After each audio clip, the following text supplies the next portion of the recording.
I knew that nothing had been done to do that.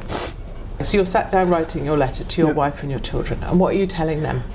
That I know by doing what I do that moment will come. And I said to my wife, I'm getting moved, but nothing from the outcry outside, from Lord Pearson, who's a lord in this UK, making comments to make sure I'm safe. And I know that, and I've chose that. Free speech champion or dangerous rabble-rouser, crusader for justice or attention-seeking troublemaker. In the next 15 minutes, we'll take you inside the controversy that's pitting Elon Musk against the British government. What did you say? To make sure they understood why I do what I do. And it's me believing that the worst will come. And it was a detailing letter. Yeah. It's all right.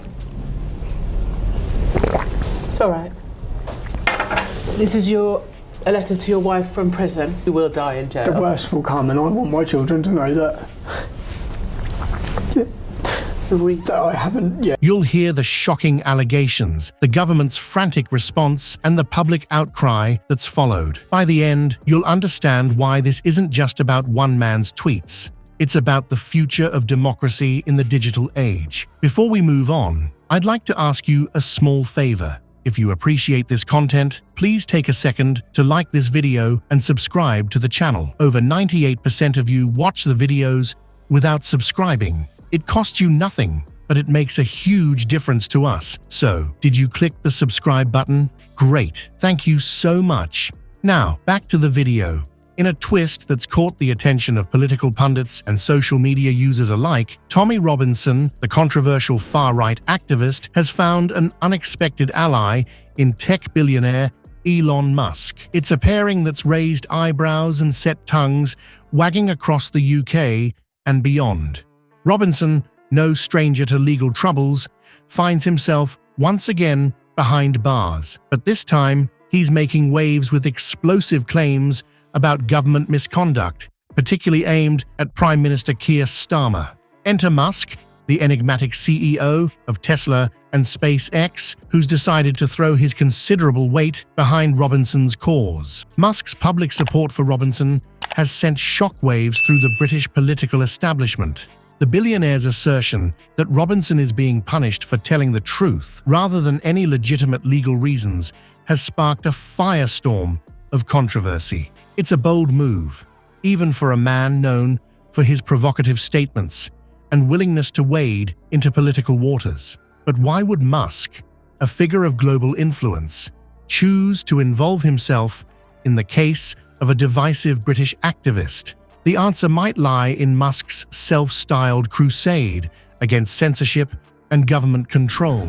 His support for Robinson seems to fit neatly into a broader narrative of fighting against perceived governmental overreach and championing free speech. The power dynamics at play here are fascinating. On one side, we have the British government and legal system, bastions of traditional authority. On the other, a tech billionaire with a massive social media following and a penchant for disruption. It's a clash that underscores the shifting landscape of influence in our digital age. Musk's intervention has catapulted Robinson's claims from a local controversy to a global conversation about free speech and government accountability. It's a testament to the amplifying power of social media and the influence wielded by tech moguls in shaping public discourse. Critics, including Health Secretary Wes Streeting, have been quick to push back against Musk's comments, labeling them as misjudged and certainly misinformed. They argue that Musk's involvement distracts from the serious issue of child sexual exploitation and undermines the integrity of the judicial system. But Musk seems undeterred by the criticism. He acknowledges Robinson's controversial past, but argues that it shouldn't overshadow what he sees as the current fight for free speech and justice. It's a stance that's sure to keep this story in the headlines for some time to come. As the dust settles on Musk's dramatic intervention, attention turns to the man at the center of Robinson's accusations. Keir Starmer, the current British Prime Minister, finds himself in the crosshairs of a controversy that threatens to unravel his political career.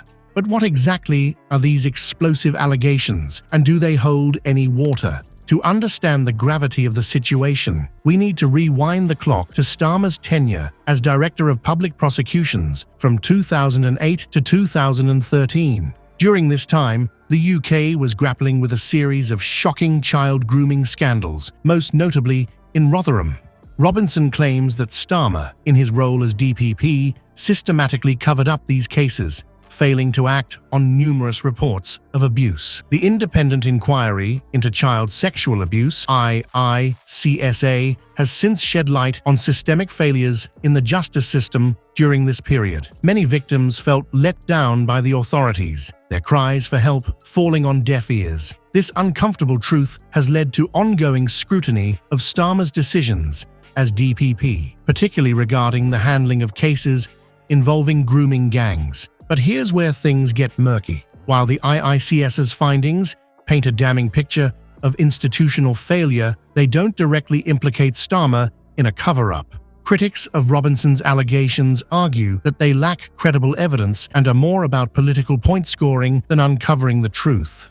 Health Secretary Wes Streeting has come out swinging in defense of Starmer, calling Musk's criticisms misjudged and certainly misinformed. He insists that the government takes child sexual exploitation seriously and has implemented recommendations from previous inquiries. But is this enough to quell the growing storm of public outrage? The political ramifications of Robinson's claims could be seismic. If proven true, they have the potential to bring down not just Starmer, but the entire Labour government. The court of public opinion is already in session, and the verdict could have far-reaching consequences for British politics.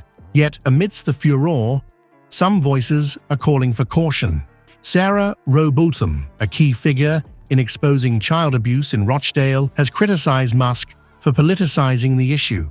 She argues that his motivations seem more about attacking Starmer than addressing the plight of abuse survivors. We need to focus on the victims, she says, not political agendas. As the controversy grows, we're left grappling with a fundamental question. In a world where information spreads at the speed of a tweet, who really controls the narrative? Are we witnessing the unraveling of a massive cover-up or the weaponization of a tragic chapter in British history for political gain? In an era where trust in traditional institutions is waning, the Tommy Robinson saga throws our societal dilemmas into sharp relief. Public skepticism towards government figures has reached new heights, with only 29% of citizens believing their leaders will do what's right. But the alternative, social media influencers and tech billionaires, isn't faring much better. A staggering 61% of people worry about misinformation spread on these platforms. This leaves us in a precarious position. Who can we trust